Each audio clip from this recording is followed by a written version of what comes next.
Bom dia, doutores, tudo bem com vocês? Bom dia.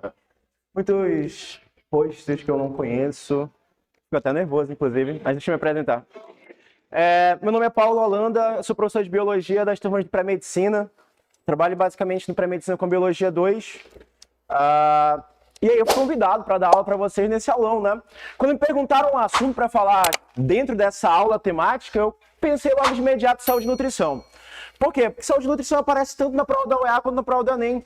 E eu acho que vocês observaram, quem é vestibulando mais antigo, que o edital da UEA mudou algumas coisas, né? Algumas coisas mudaram ali. E entre esses tópicos tem saúde e nutrição, tem, por exemplo, vícios e tecnologias, e assim vai seguindo. Então essa aula de hoje é em específico para a gente pensar em como alinhar esses pontos, né? O que de fato tem a nutrição a ver com a nossa saúde. Então bora lá. Para a gente viver, para a gente estar aqui presente, a gente precisa que esse corpo funcione. Vocês já pararam para pensar como a gente funciona? O que diabos a gente é?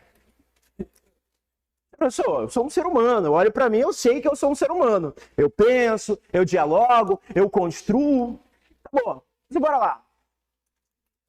Te ser do jeito que tu és, como que isso aconteceu? Por que teu cabelo é desse jeito? Por que tua pele é desse jeito? Porque existem informações genéticas dentro das tuas células na molécula de DNA que expressam essas informações. Para que eu consiga correr pela manhã, para que eu consiga pensar, para que eu consiga caminhar, para que eu consiga escrever, preciso de energia. Essa energia vem de onde? Energia vem dos açúcares, dos lipídios, das proteínas. Professor, eu estou apaixonado, professor. Conheci uma pessoa e, nossa, eu não paro de pensar nela. Quando eu vejo uma pessoa chegando perto de mim, meu coração dispara. Exato. Quando tu vê um galeroso, o coração dispara também. Vamos aí. É paixão pelo galeroso? Não sei. Mas pela pessoa que tu gosta, é assim. Ei.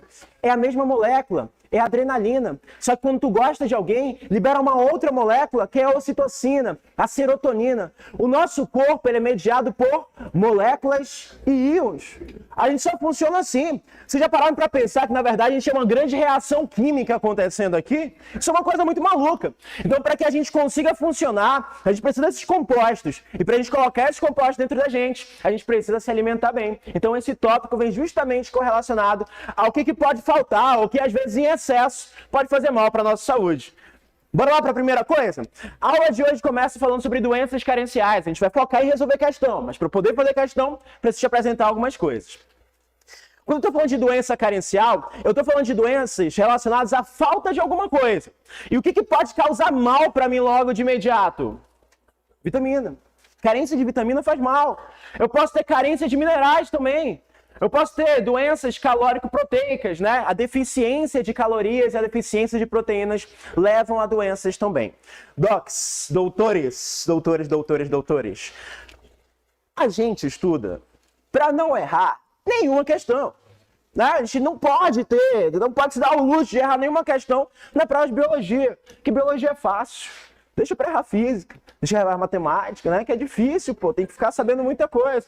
Erra uma ou duas lá em matemática, tudo bem, mas biologia não pode. Nas hipovitaminoses, a gente vai começar a estudar a carência dessas vitaminas. E aqui, doutores, eu preciso que vocês entendam que a gente vai dividir as vitaminas em dois grandes grupos. Quais são os grupos das vitaminas? Eu vou classificá-las em grupos de vitaminas hidrossolúveis. Então, as vitaminas podem ser hidrossolúveis ou elas podem ser lipossolúveis. Aqui não tem como errar. Hidrossolúvel, hidro é água. São vitaminas que são solúveis em água. É fácil ou é difícil assimilar essa vitamina? Fácil. O que mais tem no meu corpo é água.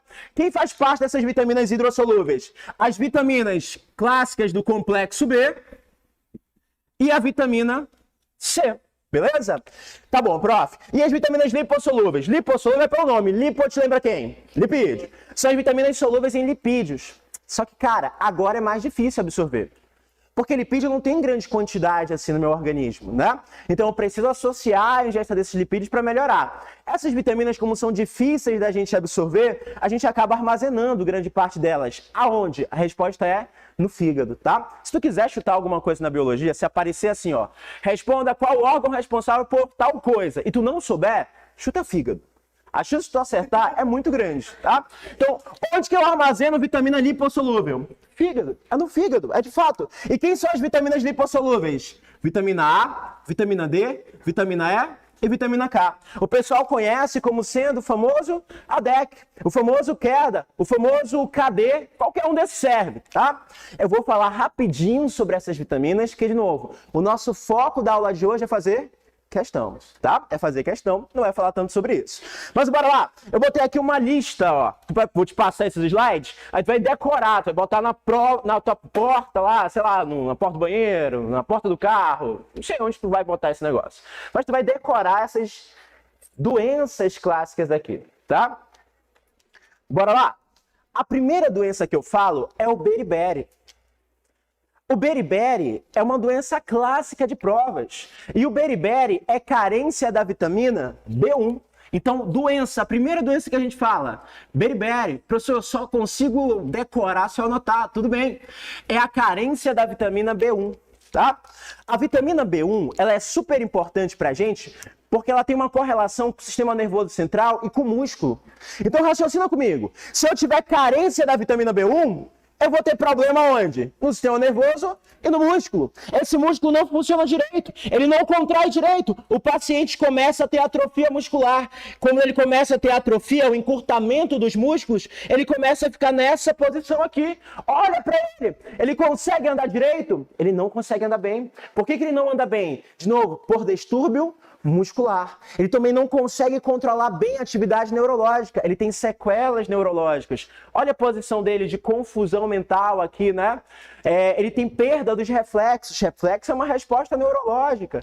Então, esse paciente clássico que vai aparecer para vocês numa fotinha andando numa muleta, que está todo atrofiado, é o paciente que apresenta a doença beriberi.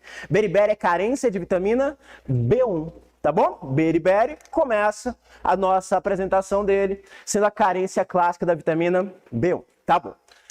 Prof, o que eu tenho que saber mais sobre isso? Seguinte, a vitamina B1, ela é muito comum no arroz. Isso é um clássico também de vestibular, tá? A vitamina B1, ela tá presente no arroz, na superfície do arroz. E aí tem lugares que comem arroz sem casca, diminuindo a presença, portanto, da vitamina B1. Onde que isso acontece? Onde que culturalmente é feito a retirada da casca do arroz? Lá para a região do Japão, da China, na Ásia no geral.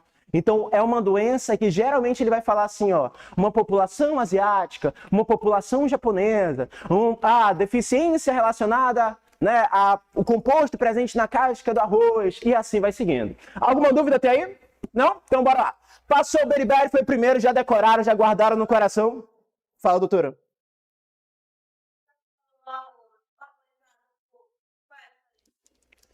Do parbolizado pro outro? Não sei, realmente, ó. Não sei. Eu nem faço supermercado, pra ter ideia. Mas o arroz sem casca. Vai lá. Seguinte. Deixa eu tentar passar aqui. Oi, pode falar.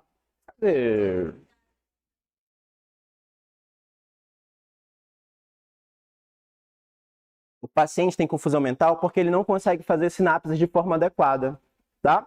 Sinapse é aquela parte da comunicação entre células nervosas, né? O neurônio se comunica com outro através delas. Então a tiamina ela tem uma função importante nessa comunicação, tá? E aí o paciente do beriberi tem essas degenerações neurológicas e ele tem essa confusão mental. Então tem comprometimento porque o músculo só funciona se o nervo mandar informação para ele. Então tem comprometimento neuromuscular e tem esse comprometimento puramente neurológico também, tá? Doutores, acabou sumindo desse slide uma outra doença que é chamada de pelagra. Já ouviram falar de pelagra?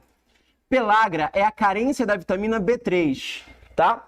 Beriberi tu guardou como sendo a carência da vitamina B1. O pelagra é a carência da vitamina B3, que é a niacina. A niacina que vocês conhecem do dia a dia. Do dia a dia do vestibulando, vocês conhecem a niacina pelo outro nome dela. Vocês conhecem ela pelo nome de NAD. Já ouviram falar de NAD? O NAD, o FAD, lá da respiração celular. O NAD e o FAD nada mais são do que vitaminas do complexo B. E nesse caso aqui, né, da vitamina B3, ele é o NAD, tá? E o que o Pelagra tem de importante pra gente? Ele já apareceu em prova, ele já apareceu no PSC. Esse Pelagra é a doença da carência de B3. Aí tu vai decorar assim, ó, é a doença dos 3Ds. Carência de B3 é a doença dos 3Ds. Que Ds são esses, prof? Dermatite, demência e diarreia. O que é dermatite? É inflamação na pele, tá? O que é dermatite? É uma inflamação na pele, geralmente da coceira. O que é diarreia? Ah, não preciso explicar, isso aí todo mundo já teve, todo mundo sabe. O que é demência? Gente, demência é um comprometimento neurológico, com perda da capacidade cognitiva, com perda da capacidade muscular, com perda da memória, tá? Às vezes uma pessoa faz uma besteira e fala assim, pô, esse cara é muito demente. Não, calma, calma, não é esse demente de bobagem que as pessoas fazem. Demência é um quadro neurológico. Eu pergunto para a pessoa que está desenvolvendo demência, qual é o seu nome? Ela não consegue lembrar. Que dia é hoje? Ela não consegue. Eu falo assim, ó, quanto que é 100 menos 7? Bora lá. Quanto que é 100 menos 7? 93. Quanto que é 93 menos 7? Aí a pessoa, já tá demais, já de manhã é biologia hoje, pô, tchau. Aí a pessoa vai me dar uma resposta assim, 52, tu sabe que tá muito longe, né? Eu falo pra mim, faz um círculo pra mim, desenha, faz esse desenho aqui, ó. Aí a pessoa vai fazer, ela faz assim, ó. Ela tem um comprometimento, né, do aprendizado, um comprometimento da motricidade. Então esses quadros neurológicos levam pra gente, né, a um conjunto de sintomas que caracteriza a demência. Beleza? Não vou explicar tanto aqui não. Bora lá! Próxima doença relacionada à vitamina B. Defeitos do tubo neural. E esses defeitos do tubo neural, ó, defeitos do tubo neural, aparece pra gente lá no tema de embriologia. Vocês já aprenderam que existem umas fases do desenvolvimento embrionário, não é? Quais são elas? Quais são essas fases? Começa com a fecundação, aí eu formo quem? Zigoto. Aí o zigoto começa a se dividir e forma quem? Vai, não me assusta. Mórula. Depois da mórula forma blástula. Depois da blástula forma gástrula. Depois da gástrula forma neurula. E lá na neurula, olha o nome dela, neurula. Adivinha quem se forma principalmente aí? Sistema nervoso. Sistema nervoso central. Olha pra cá, ó. Começa com a formação de uma placa neural. E essa placa neural começa a se fechar, formando pra gente o que a gente vai conhecer como sendo o tubo neural. Professor, isso é muito avançado, eu não vi isso. Ei, isso cai. Isso é clássico de prova. Então, a formação do tubo neural é em qual fase de desenvolvimento? Neurula, que vocês aprenderam, certo? E para que isso aqui aconteça, para que isso aqui se forme, que é um tubo, eu preciso de uma vitamina. Essa vitamina é a vitamina B9. É o ácido fólico. Então, defeitos do tubo neural acontecem na carência de ácido fólico. Alguém já foi mãe? Alguém já gestou alguma vez e fez um pré-natal? Se alguém já fez o pré-natal, sabe que logo que a gente inicia o pré-natal, a gente suplementa uma vitamina. Quem é essa vitamina suplementada? O ácido fólico, que é a vitamina B9. E, prof, e se a mulher não recebeu o ácido fólico? O problema é para ela ou para o bebê? Para os dois. Porque a mulher pode ter anemia relacionada à carência do ácido fólico. Mas para o bebê pode aparecer isso que já teve como imagem clássica na prova da VUNESP, acho que foi na FUVEST que caiu. O bebê pode nascer, ó, com parte do cérebro exposto. Isso não é uma acefalia. Acefalia é quando nasce sem cérebro. Ele está com o cérebro exposto. Isso é uma anencefalia, tá bom? Então pode ter uma anencefalia. Pode nascer com a medula nervosa exposta, o que a gente conhece como sendo a meningocele e a mielomeningocele. Muito ou pouco importante para a mulher repor o ácido fólico? Muito importante, tá? Geralmente faz reposição até a 12ª semana da gestação, encerra e volta no final do pré-natal. Beleza? Até aí? Tranquilo? E por último, carência de B12 pode levar a gente a uma anemia, e essa anemia é chamada de anemia perniciosa. Anemia perniciosa, gente, é carência de B12. E aqui tem um porém para vocês. Anemia é doença, assim, que quem gosta de dar diagnóstico é mãe, né? Mãe adora dar diagnóstico de anemia. Olha para a pessoa e fala assim, minha filha tá tão cansada, só fica no computador, só quer saber de TikTok, né, não faz uma atividade, acho que essa menina está anêmica. E fala assim, filha, vem cá, eu vou te dar remédio. Aí fala assim, filha, eu vou te dar sulfato ferroso. Ô filha, come carne, que é bom pra você. Come feijão, come fígado. Ou então, olha o olho. Baixa o olhinho aqui e fala, não sabe nem o que tá vendo, né? Ela não tá anêmica. Ela tá procurando ver se tá pálida, né? Mas enfim, olha só. Falei pra vocês umas coisinhas aí, ó. Fígado, carne, sulfato ferroso, todos esses alimentos são ricos em ferro. Mas toda anemia é carência de ferro? Não. Carência de B9 gera anemia. Carência de B12 gera anemia também. E essa anemia por carência de B12 é anemia perniciosa. Beleza? Nos alimentos, a gente consegue encontrar em carne, a gente consegue encontrar nos alimentos verdes escuros, tá bom? Tá bom. Olha só, para a gente finalizar essa primeira parte, um dia desses, chegou, um dia desses não, que dia é hoje? É domingo? Sexta-feira. Sexta-feira chegou uma mulher comigo lá no ambulatório e ela falou assim, doutor, eu estou precisando fazer suplementação de vitamina B12. Aí eu falei assim, por quê? E aí ela me disse o seguinte, eu fiz uma cirurgia bariátrica. Prof, mas isso é coisa de medicina. Não, isso é coisa de vestibular. Se vocês estivessem lá, talvez vocês dessem conta. Porque a vitamina B12, ela só é absorvida se eu tiver a presença de uma substância chamada fator intrínseco. E quem absorve a vitamina B12, ajuda nessa absorção com o fator intrínseco, é o estômago.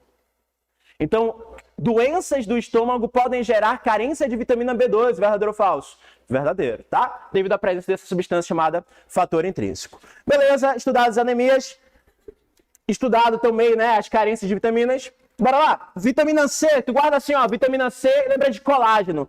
A doença da vitamina C clássica é o escorbuto. E na prova de vestibular, ele vai falar pra ti sobre marinheiro, vai falar de alguém que estava muito tempo no mar, muito tempo navegando. E aí, olha só pra cá, ó, botei um pirata, um cara, né, poderia ser muito bem a gente numa sexta-feira à noite, né, mas não é, tá bom? E aí pode aparecer também uma imagem de um dente caindo, de um dente sangrando. Por quê? O colágeno gera resistência. E quando eu tenho perda desse colágeno, o vaso fica frágil e gera sangramento. Então, a carência de vitamina C gera a doença clássica escorbuto, que pode fazer sangramento gengival e pode fazer o dente cair, tá? Pirata, te lembra alguém sem dente? Dá pra lembrar assim? Dá? Então tá. Doença de pessoa sem dente, pirata, alguma coisa do tipo, carência de vitamina C. Beleza? Tranquilo, né? Bora lá. Agora, bora lá. Vou só citar a vitamina, tá? Vitamina A, nome dela. Retinol. Retinol te lembra o quê? Retina. Retina te lembra o quê? Olho. Então, carência de vitamina A gera doença em olho. Quais são as doenças do olho aqui, professor? Cegueira noturna. Cegueira noturna e xeroftalmia, tá? Então, cegueira noturna e xeroftalmia. Cegueira noturna, a pessoa não enxerga em ambiente escuro. E não, claro, professor, ela enxerga. Como assim? O nome da doença é cegueira noturna, pô. Tá no nome dela. Ela não enxerga no ambiente escuro. E no ambiente claro, ela enxerga. Porque, de novo, a cegueira ela é noturna. Beleza. Por que isso acontece? Porque lá no olho tem dois tipos de células.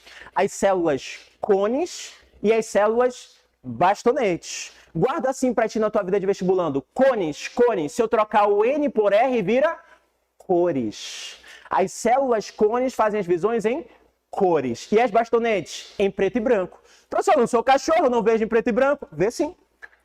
Vê sim. É que talvez nunca se deu conta. Se eu apagar todas as luzes e deixar a gente no breu, tu vai conseguir olhar e falar, isso aqui é vermelho, isso aqui é azul? Não. Tu consegue me dizer se algo é mais claro ou mais escuro?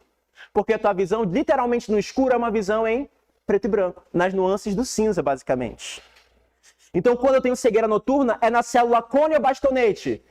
Bastonete, porque é a célula da visão no escuro, beleza? Bora lá! Vitamina D, alguém sabe o nome dela? É o calciferol. Calciferol te lembra quem? Cálcio. O cálcio te lembra o quê? Osso. Doença de osso, então. Quem são elas? Raquitismo e osteomalácia. Raquitismo e osteomalácia. A vitamina D é importante para a absorção do cálcio, tá? A vitamina D é importante para a absorção do cálcio. E quem precisa depositar cálcio no osso, principalmente? Bebê. Bebezinho. Bebezinho, quando eu pego o bracinho dele, eu consigo entortar. Vocês sabiam disso? Não, óbvio que não vai tentar, né? Não é de bom senso fazer isso. Mas eu consigo desviar um pouco o braço dele, porque o osso dele não está totalmente formado, tem muita cartilagem ainda ali. E aí, agora, olha só, a vitamina D ajuda a depositar cálcio no osso. E aí, imagina um bebê crescendo, tá? Sou um bebê, eu tô crescendo, ó. E aí eu tô crescendo. E o meu peso está aumentando. Se o meu osso não for forte, o que que minha perna vai fazer para aumentar meu equilíbrio? Abrir. Vai abrir e ela vai calcificando pouco a pouco nessa posição. A doença raquitismo, o clássico dela é justamente esse joelho, que o pessoal chamava de perna de tesoura, perna de alicate, perna em X. Não vai chamar ninguém que tem raquitismo assim, né? Mas é assim que chamava antigamente, tá? Essas perninhas dobradas. Ei, o raquitismo é na infância. E quando eu tô velhinho, eu também perco cálcio. E no velhinho não vai ter raquitismo.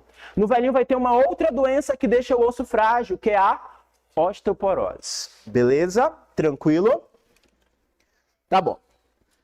Carência de vitamina E, gente, isso aqui é controverso, tá? Põe aí esterilidade.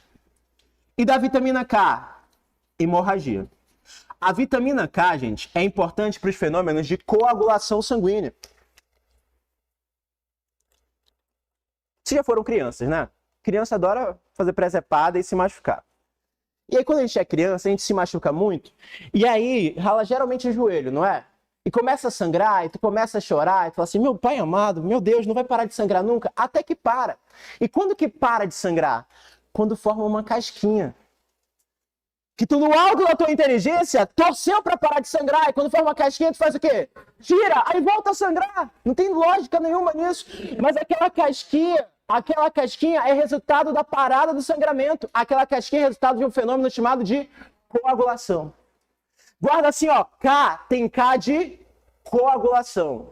Mas, professor, coagulação é com C? Não, não pode. É com K, tá? Pra gente é com K. É no K no alemão, inclusive. Olha o que vai acontecer.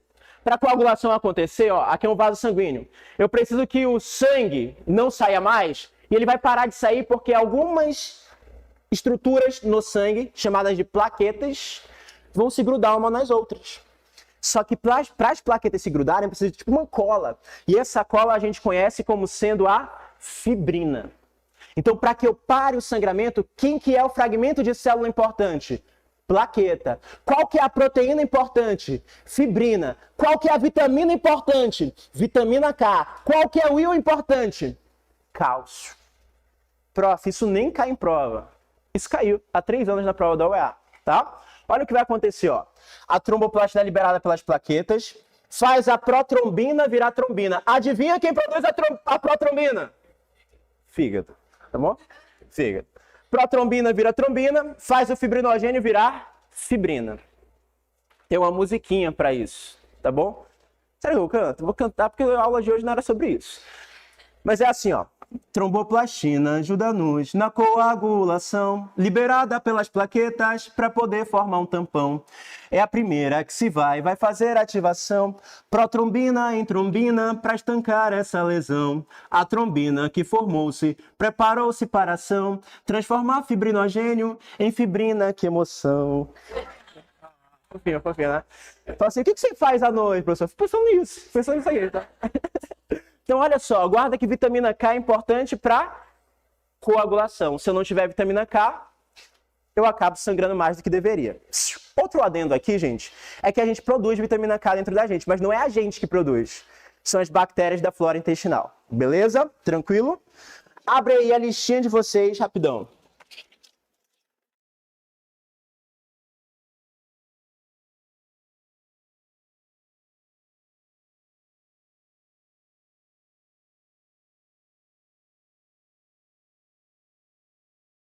Olha para mim a questão de número 15.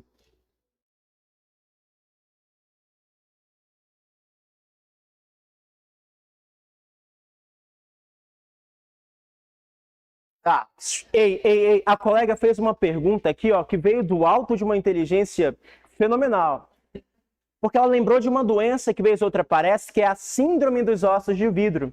O nome bonito para ela é osteogênese imperfecta. Na síndrome dos ossos de vidro, a pessoa tem um osso muito frágil, que se bater, esmilhaça o osso. Professor, isso é osteoporose. Não é. Isso é síndrome dos ossos de vidro. A osteoporose era a carência de vitamina qual, doutores? D. Ou de quem mais? Cálcio. A osteogênese imperfecta é carência de colágeno. Professor, sério isso? É, só que é um defeito genético, tá? Então a síndrome dos ossos de vidro, o osso fica frágil devido à carência de colágeno. Beleza? É uma coisa importante, tá? Bora fazer a 15 rapidão, eu vou explicar agora as sais minerais e a gente passa para doenças metabólicas. Vai lá! Muitas pessoas utilizam altas doses do complexo B, acreditando que essas vitaminas evitam a picada de mosquitos, embora não haja nenhuma comprovação científica que tal prática seja eficaz. Algumas vitaminas do complexo B podem aumentar a produção de eritrócitos. Quem que são os eritrócitos? As hemácias. Aí eu te falei que nem toda anemia é por falta de ferro. Quem são as vitaminas do complexo B que podem levar à anemia? A clássica de todas, a B12. Mas também eu tenho que pensar em quem? B9. Qual o nome delas? B9, ácido fólico. B12, cianocobalamina. Resposta pra gente, letra C. Conseguiria resolver essa sozinho? Não? Então, graças a Deus, estão nessa aula, né? Bora lá. Alguma dúvida até aí? Então, vitaminas do complexo B relacionadas à formação de hemácias. Vitamina B9 e vitamina B12. Quem que é a B9? Ácido fólico. Vitamina B12, cianocobalamina, tá? Aparece pra gente. Vez outra pode aparecer para vocês também o seguinte, ó. Olha o nome dela, ó. Cianocobalamina. Cianocobalamina. Cobalamina. Te lembra quem? Cobalamina, cobalto, tá? Então, para a vitamina B12 surgir, é necessário cobalto. Não esquece que para B12 ser absorvida, a gente precisa de fator intrínseco, que é produzido pelo nosso querido estômago. Beleza? Anotou? Muita informação? Tá. O doutor lá atrás vai me perguntar alguma coisa. Era essa a dúvida? Quais eram as vitaminas, né? Então, bora lá. Carências de vitaminas que podem gerar anemia. Quais são elas de novo? B9, B12. B9 é quem? Ácido fólico. B12, cianocobalamina. Lembra que a B12, às vezes, a carência dela acontece por deficiência de fator intrínseco produzido pelo nosso querido amigo estômago. Beleza?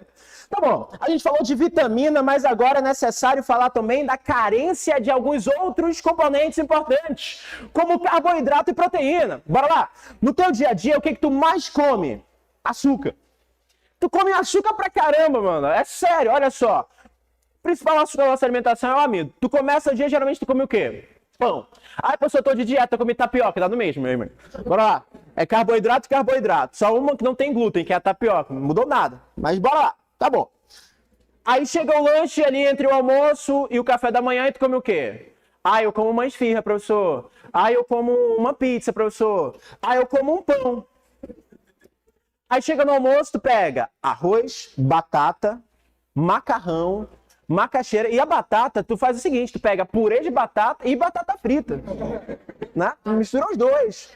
Bacana. Carboidrato, carboidrato, carboidrato, carboidrato. E aí depois disso começa a saga do pão. Lanche da tarde, pão. Lanche das 6 horas, pão. Lanche da noite, pão. Né? E então é açúcar pra caramba. A gente precisa de fato de muito açúcar. A gente consome bem mais do que deveria. Mas a gente precisa do açúcar para ter energia. A principal função do açúcar é gerar energia. Depois do açúcar, a minha segunda fonte de energia são os lipídios. Inclusive, o excesso de açúcar vira lipídio, que é gordura. E a minha terceira fonte de energia são as proteínas. Esses alimentos geram energia, portanto, são alimentos muito calóricos. Me fazem ganhar massa, me fazem engordar. Vitamina engorda? Não, porque vitamina não tem valor calórico. Muita gente pensa que tomar vitamina, isso é clássico de mãe que chega no ambulatório e fala assim, meu filho está muito magrinho, ele precisa de vitamina para engordar. Seu filho pode tomar 1 quilo de vitamina que não vai engordar nada. Porque vitamina não tem caloria. Ah, professor, a cápsula lá diz que tem. O envelope da cápsula tem caloria, a vitamina em si não.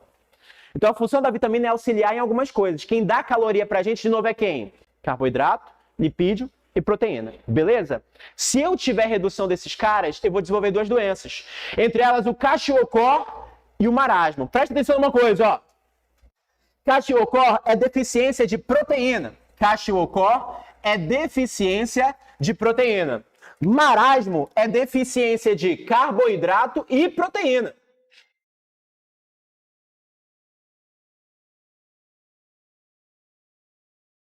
Nunca vi esse nome, professor. Kwashiorkor é o nome dela, tá? O nome de uma doença por carência de proteína.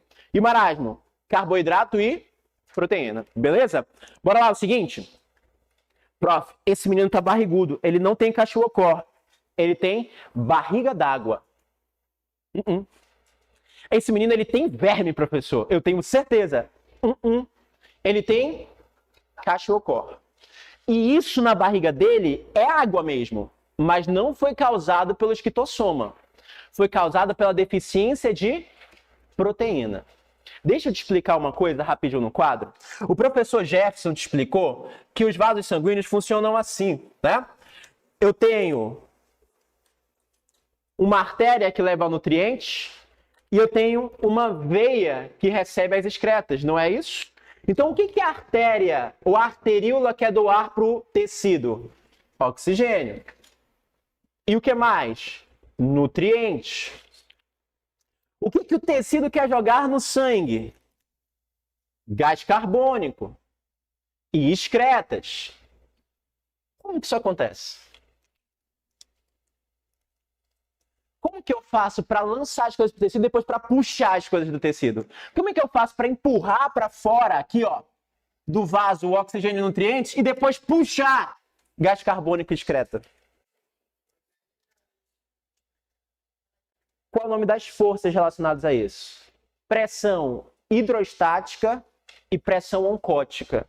Eu não quero que vocês decorem na aula de hoje o termo relacionado a isso. Mas, ó, a pressão se chama pressão oncótica e a pressão oncótica é a pressão das proteínas e a outra pressão é a pressão da água, que é a pressão hidrostática.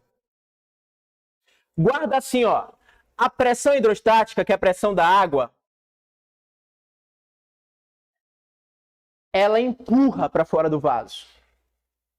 E a pressão oncótica puxa para dentro do vaso. Então, de novo, olha só para cá. Ó. A pressão hidrostática faz o que com a água? Empurra a água. A pressão oncótica faz o quê? Puxa. Se aqui eu quero empurrar para fora, ó, se aqui eu quero empurrar para fora, quem que é a pressão que empurra? Hidrostática. Aqui aumento da pressão o quê? Hidrostática. E a pressão oncótica vai ser o quê, doutores? Menor. Aí, se não quiser bater cabeça com isso, tudo bem, tá? Mas olha para cá, ó. Quando eu estou aqui na parte venosa, quem que puxa o gás carbônico? Quem que é a pressão que puxa? Não é a oncótica? Então, quem que vai ser maior? Pressão oncótica. E quem vai ser menor? Pressão hidrostática. Eu não quero que tu bata a cabeça com isso hoje, porque até muitos de vocês são muito novos para entender isso. Os que estão no vestibular têm que saber isso, tá? Os que estão no macro têm que saber por obrigação. Bora lá. Mas eu só quero que tu entenda uma coisa. Qual é a função da pressão oncótica, que é das proteínas? Puxar, não é? Se não tiver proteína, só vai ter pressão o quê? Hidrostática, que é a pressão que faz o quê? Empurra. E começa a empurrar líquido para o tecido. Empurra líquido para o tecido, empurra líquido para o tecido começa a ficar cheio de água, a pessoa começa a ficar inchada. Quando tem carência de proteína, a pressão hidrostática aumenta e a oncótica diminui e a pessoa fica inchada. Quer ver? Vocês conhecem alguém que tem problema no rim? Que tem insuficiência renal? A pessoa ela fica inchada, porque o rim começa a jogar proteína fora. Vocês conhecem alguém que bebe muito? Essa pessoa que bebe muito é o famoso pé inchado. Inclusive, se vocês um dia beberem muito, vocês vão ver que vocês vão acordar no outro dia inchados. Porque o fígado produz proteína albumina. Então, se ele ficar doente, a proteína albumina diminui. E no cachorro, esse moleque tá inchado porque ele tem carência de quem? Proteína. Então tu guardou na tua cabeça, no teu imaginário, que carência de proteína gera o quê? Edema. Esse moleque tá inchado por causa disso, tá? E o marasmo, gente? O marasmo é carência de carboidrato e proteína. Pergunta para vocês regional agora. Quem é mais comum? No Amazonas, marasmo ou cachorro? Cachorro. Por quê? Porque para ter marasmo tem que ter deficiência de carboidrato. E no Amazonas a gente come muita farinha. E farinha é carboidrato. Às vezes as pessoas não têm o que comer, elas fazem um bolinho de farinha, o famoso chibé. Então no Amazonas não tenho tanta deficiência de carboidrato, mas proteína é mais difícil. Carne, frango é mais difícil ter acesso. Tá bom? Bora lá. Sabendo disso, olha as questões agora. Olha a minha questão de número 1.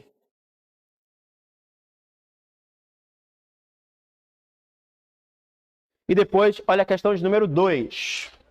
Vamos resolver junto, tá? Que a gente não tem muito tempo.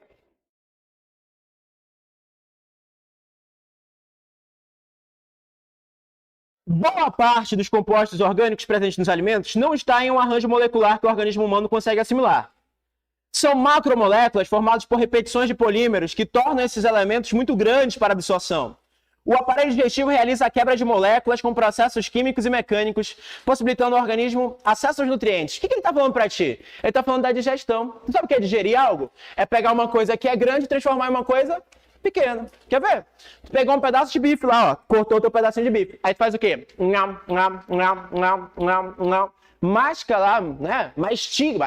Mastiga aquele pedaço de bife várias vezes até ele ficar o quê?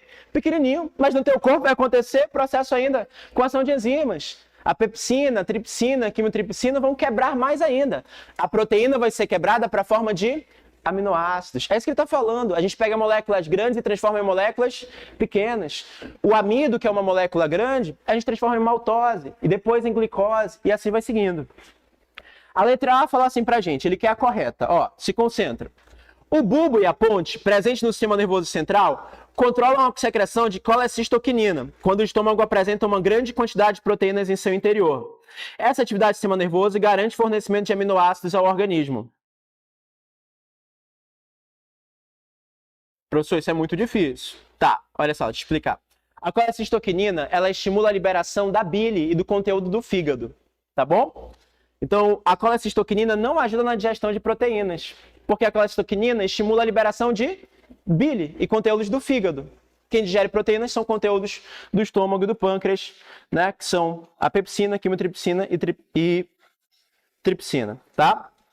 Não está no foco da aula de hoje, O que está no foco da aula de hoje é a letra E. Bora ver a letra E? O que ela fala pra gente? A condição da desnutrição, denominada cachocó, ocorre quando a criança não é alimentada com quantidade e variedade necessária de quem? Aminoácidos. Porque o cachocó, quando a gente estava estudando, é uma deficiência, doutores, que vocês aprenderam de quem? De proteína. Proteína é formada de quê, doutores? Aminoácidos. Isso até o primeiro ano sabe, né? É carência de aminoácidos, tá? Então ele está falando assim, ó. O cachocó ocorre quando a criança não é alimentada com quantidade de aminoácidos essenciais. Isso afeta diretamente a produção de quem, doutores? Proteínas, fazendo a água se acumular nos tecidos. Lembra que o sinal da carência de proteína é sempre um inchaço, um edema. E a pessoa, né, vai ter esse barrigão, botou até a imagem aqui no 2 para a gente ter uma ideia, né? Resposta para a gente na 1, letra E de elefante. Queria só te mostrar que isso aparece em prova, não é tão comum, mas aparece. 2. Blá, blá, blá, blá, blá, blá. O cachocó, também chamado de desnutrição úmida, está relacionado à falta de... Pulei o texto, precisava dele? Não. Bora lá. Cachocó é deficiência de quê? Condição sanitária? Não. Condição sanitária geralmente pensa em doença causada por verme, né? Bactéria, protozoário, mas não, tem nada a ver, não é uma doença infecciosa. B. Aminoácidos naturais. Ausente na dieta rica em carboidratos. Opa! Carboidrato gera aminoácido? Não, quem gera aminoácido é proteína. C. Controle de natalidade e planejamento familiar. Tem a ver com isso? Não. E letra D. Aminoácidos essenciais necessários à síntese de proteínas, principalmente as do sangue, verdadeiro ou falso? Verdadeiro. Coloca aí do lado. Albumina. A-L-B-U-M-I-N-A. Albumina. É a principal proteína do sangue.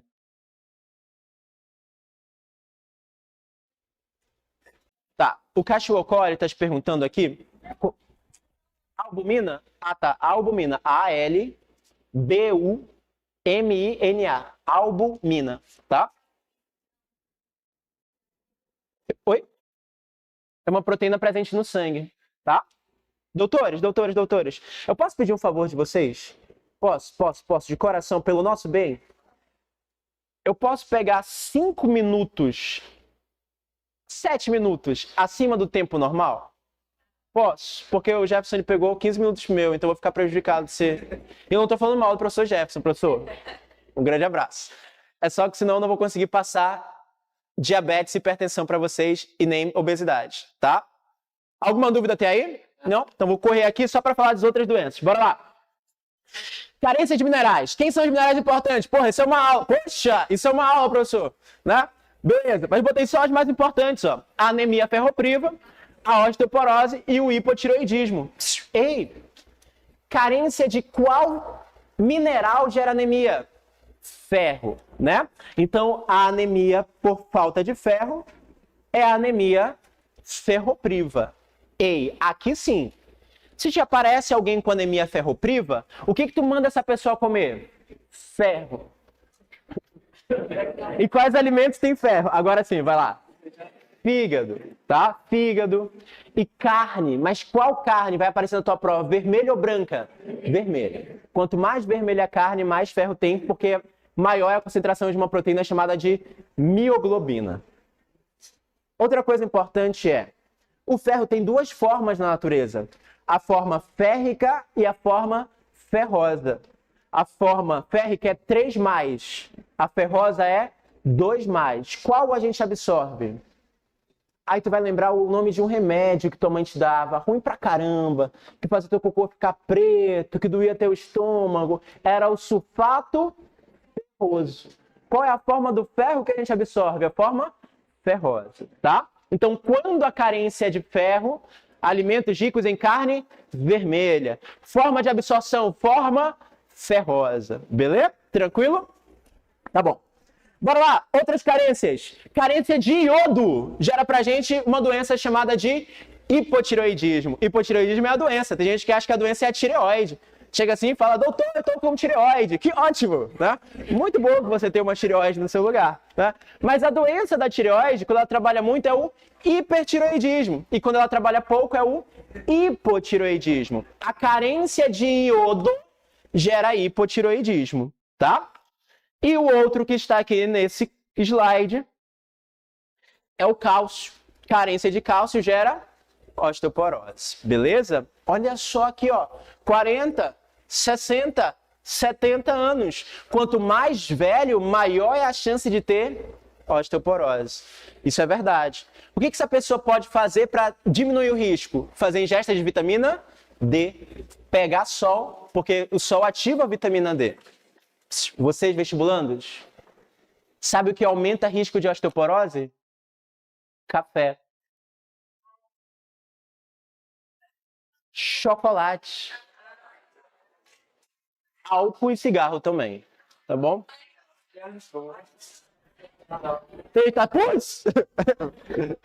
Melhor me dar um almoço novo. Vai lá.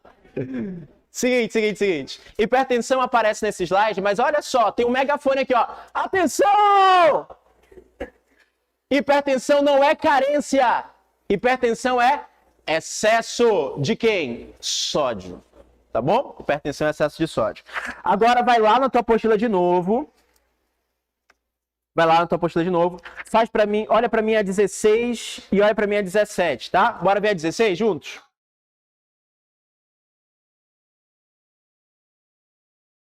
Hipertensão, excesso de sódio, tá? Ah, deixa eu falar uma coisa sobre hipertensão, gente. Algumas questões falam assim, ó. O cloreto de sódio, o NaCl, é o vilão da hipertensão. Verdadeiro ou falso? Verdadeiro. Bacana.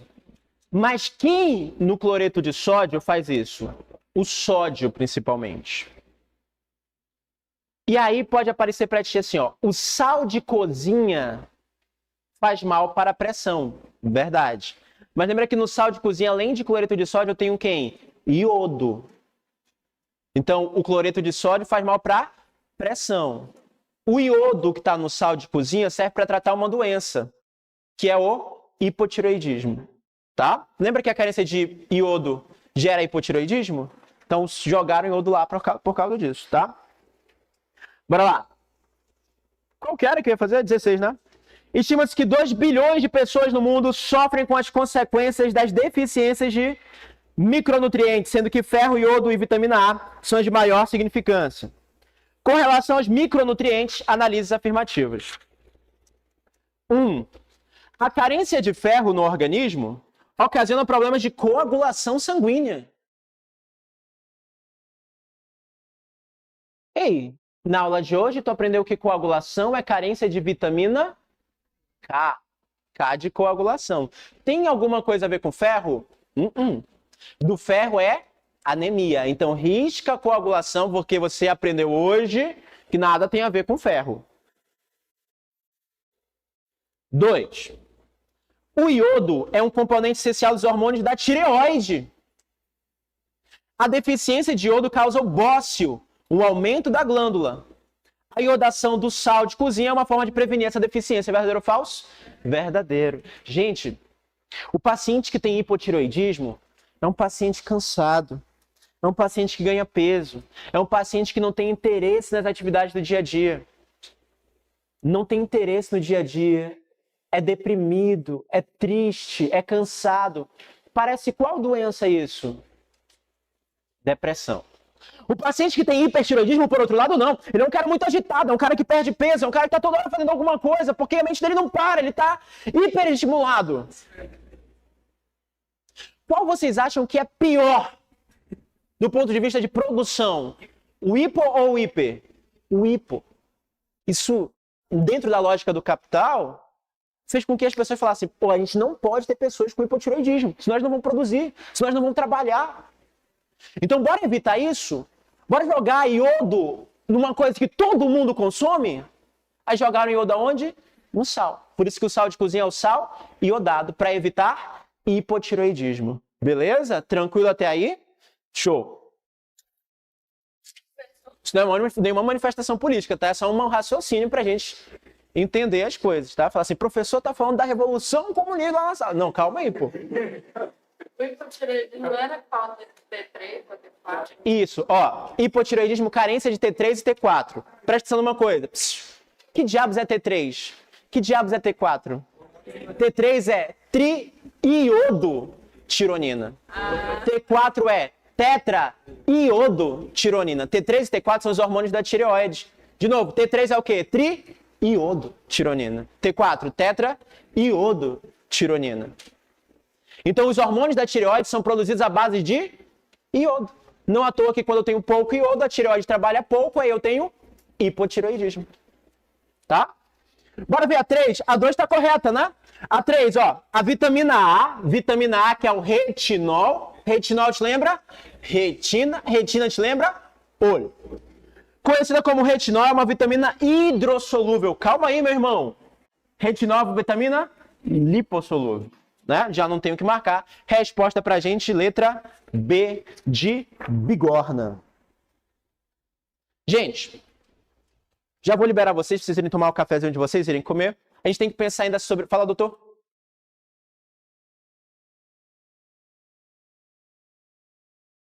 Pera aí, que eu sou meio surdo. Vai, fala.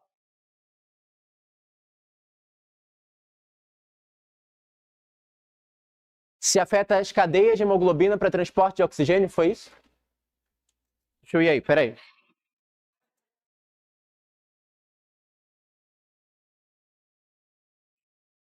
Peraí, doutor, vai. A carência de ferro... As cadenas de ferro. Sim, bora lá. Ele fez uma pergunta importante, tá? Que dentro do contexto de doenças nutricionais, eu não cito. Mas o ferro, ele é importante para a formação também de compostos da cadeia transportadora de elétrons lá na mitocôndria. Entre elas, uma proteína chamada de citocromo. Então, carência de ferro dificulta a respiração celular, porque diminui a quantidade de citocromo. Era isso que você estava perguntando? É isso mesmo, tá? Então, do ponto de vista alimentar de doença, gera qual doença? Anemia. Do ponto de vista metabólico, influencia na respiração celular, porque carência de ferro diminui quem? Citocromo, que participa onde? Na cadeia transportadora de elétrons, também chamada de cadeia respiratória. Perfeita pergunta, ótimo, beleza? O pessoal só faz, né? Pontuações muito interessantes. Mas bora lá. Galera, lembra que eu falei que a gente come açúcar pra caramba no dia a dia?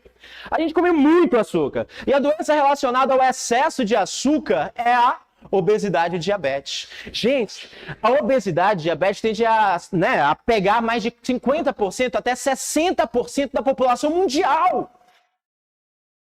Por que vocês acham que isso acontece? Porque a nossa alimentação ela é simplesmente um lixo. E porque além da gente ter uma alimentação um lixo, a gente não faz exercício físico. A gente não faz. Professor, mas por que o senhor está falando isso? Porque se alimentar bem é uma questão de prioridade. Calma aí. Porque dentro da nossa lógica de trabalho também, é muito mais fácil você comer coisa saudável ou coisa industrializada. Industrializada, pô. Se você vai ali no McDonald's, você consegue comprar um hambúrguer por R$8. Se você tem R$3, não tem mais o combo não? Só o sanduíche. Calma, não é o combo. É o sanduíche. Calma aí. Pô, tu quer um combo de R$8 também? Calma aí, né? Mas tem um sanduíchezinho lá. Nos Estados Unidos tem o dólar menu, que vocês vão ver, né? Que é $1 um sanduíche. Se tu tiver R$3, tu compra uma esfirra no Habib's. Então esses alimentos industrializados, hiperindustrializados, são baratos. Com R$5, tu compra uma salsicha para fazer um pão, mas tu não consegue comprar com R$5, às vezes 3 maçãs. Isso é uma coisa que está no nosso cotidiano. E o que acontece então? A gente mistura uma alimentação hiperindustrializada a um sedentarismo absurdo. Isso favorece duas doenças que são elas, o diabetes e a obesidade. Bora entender o diabetes rapidão, doutores? O diabetes é assim, ó. O diabetes é uma doença relacionada ao excesso, principalmente de açúcar. Chegou hoje aqui na cantina e falou assim, tia, hoje é o domingo, eu estudei a semana inteira, meu pai me deu R$20, eu vou gastar R$20 em comida.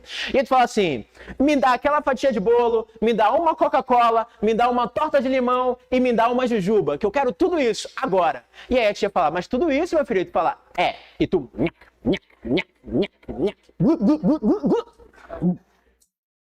Muito ou pouco açúcar? Muito.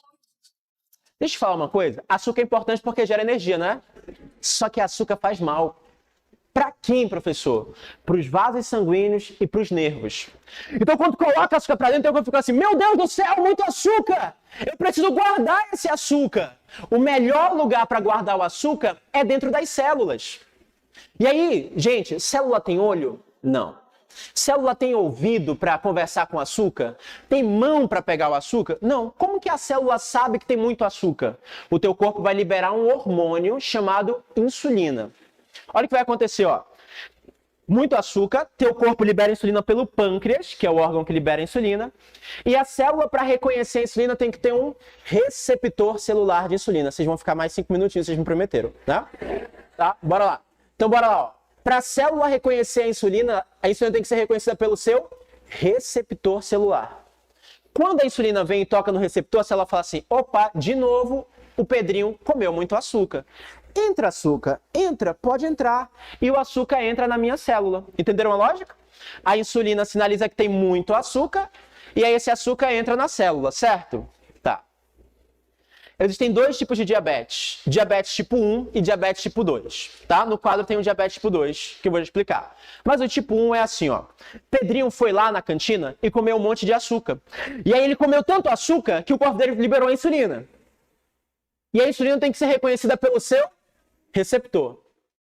O corpo fala assim, ei pâncreas, libera a insulina. Cri, cri, cri. Pâncreas, estou falando contigo. Libera a insulina. Pâncreas. Ele, estou morrendo. Não consigo. No diabetes tipo 1, o pâncreas não libera insulina. Esse paciente, insulino dependente, ele precisa receber insulina. Professor, mas por que ele não produz insulina? Geralmente isso é um fator genético que levou à destruição do pâncreas. Qual parte do pâncreas? As células beta, que são as células produtoras de insulina. Tá bom? Então, diabetes 1 é aquele paciente que não produz insulina por destruição de qual célula? Beta, que são as células produtoras de insulina. Beleza. Tu não é um diabético tipo 1. Alguém tem diabetes tipo 1 aqui? Acho que ninguém tem, né? Então, vocês não são diabetes tipo 1. Mas tu chega em casa à noite e pede 3 x-saladas por R$20. E tu fala assim, ó, põe maionese e põe uma Coca-Cola. E uma Coca-Cola não é uma lata. Tu pega 2 litros de Coca-Cola. E aí, tu pede também um chocolate. E aí, no dia a dia, tu fala que tá começando a academia já faz 10 anos. E tu não começou. E tu tá acostumado a ter tanto açúcar no teu corpo que o teu receptor de insulina já tá falando assim, opa, eu acho que não precisa de tanta insulina assim não. E aí olha o que vai acontecer. Tu vai comer açúcar, glu, glu, glu, glu. Vai liberar quem, doutores? Insulina. Pâncreas libera a insulina? O pâncreas libera. Lá vem a insulina. Para a insulina ser reconhecida, ela tem que ser reconhecida pelo receptor. Lá vem a insulina, lá vem a insulina. Receptor não reconhece. Pâncreas libera insulina. Tem muito açúcar. Pâncreas libera. Lá vem. Receptor não reconhece. O problema no diabetes tipo 2 está na insulina ou no receptor? No receptor. É uma resistência dos receptores. E por que o receptor não está funcionando? Porque tu dessensibilizou esse receptor. Como, professor? Se alimentando mal e sendo sedentário. Me ajuda a melhorar essa história, então? Para o diabetes tipo 2, o que eu preciso fazer de imediato é mudar hábito de vida. Esse cara, ele precisa de insulina de imediato? Não. Ele pode usar algumas drogas que melhoram a resposta dos receptores. Glibenclamida, que aumenta, né, a secreção de insulina. Metformina, que melhora a resposta à insulina. Tá bom? Então ele não é o paciente diabético que necessita de insulina de imediato, porque ele produz. O 2 tem problema onde? Nos receptores. E para eu ir embora, a prima do diabetes tipo 2 é a obesidade. Tem gente que vai falar assim, eu vou embora rapidinho, eu juro pra vocês agora, tá? Que é o seguinte, professor, só é obeso quem quer. Só é obeso quem quer. Porque pra obesidade existir, basta fazer exercício, que a pessoa melhora. Verdade ou mentira? Mentira. Porque a obesidade é uma doença metabólica. Não à toa que a obesidade é tratada por um médico do metabolismo, que é o endocrinologista. Porque quem te faz sentir fome não é o nada. Não é o além, é um hormônio. O hormônio que te faz sentir fome é a grelina. Então, gente, fome é diferente do só o desejo de comer. Porque às vezes eu olho para uma comida bonita, né? E falo assim, pô, queria comer. Mas tô falando de fome. Sabe quando tu acorda de manhã e fala assim, puxa vida, né? Então, com muita fome. Tá, é fome, tô falando de fome. Quem faz isso é a grelina.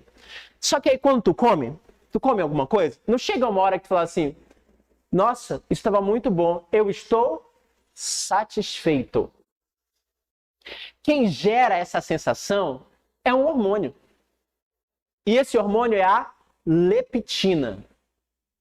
Então, de novo, quem te dá fome? Grelina. Quem te dá saciedade?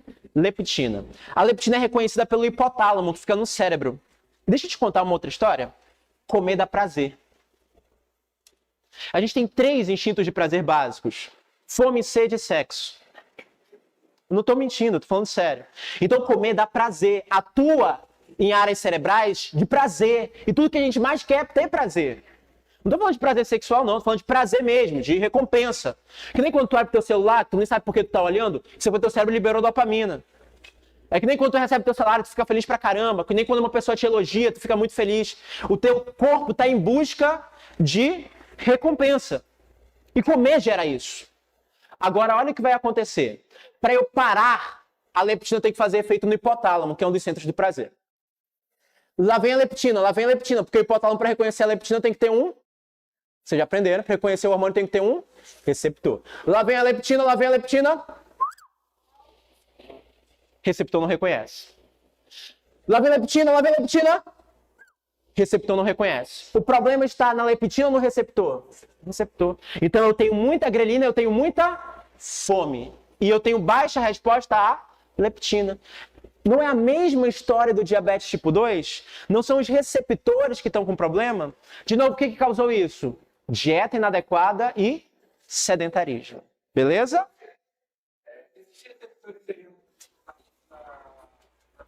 O glicocálice é um tipo de receptor, mas para esse caso aqui não é ele, tá? O glicocálice, vocês estudam na biologia 1, forma receptores, mas outras proteínas podem formar receptores. O glicocálice é um açúcar ligado a uma proteína, uma glicoproteína, ou um açúcar ligado no lipídio, um glicolipídio. Mas esses receptores são proteicos, tá? Até aí, alguma dúvida? Não. Deixa eu dar um gabarito para vocês? Deixa. Anota aí para mim, tu vai fazer em casa? Tá? Questão de número 3. Letra C. Na 3 ele fala sobre escorbuto e anemia perniciosa, né? No caso, ele quer a incorreta. Anemia perniciosa é causada por carência de B12. E ele fala aqui que é B1. B1, vocês lembram que causa o quê, doutores? Beriberi. Não vai esquecer o que a gente já estudou. 4. 3, letra D. 4. A 4 é para eu falar coisas, então vou deixar ela em off, tá? 5, 1 e 8. 1 e 8. 6, 1, 4 e 16. 6, 1, 4 e 16. 7, 1 e 8. 7, 1 e 8. 8. Letra E, de elefantíase. 9. E. 10. A. 11. C. 12. E. 13. D. 14, C. 15 a gente fez, né? 16 e 17 a gente fez. Beleza? 17 não? 17, letra B, de bolinha.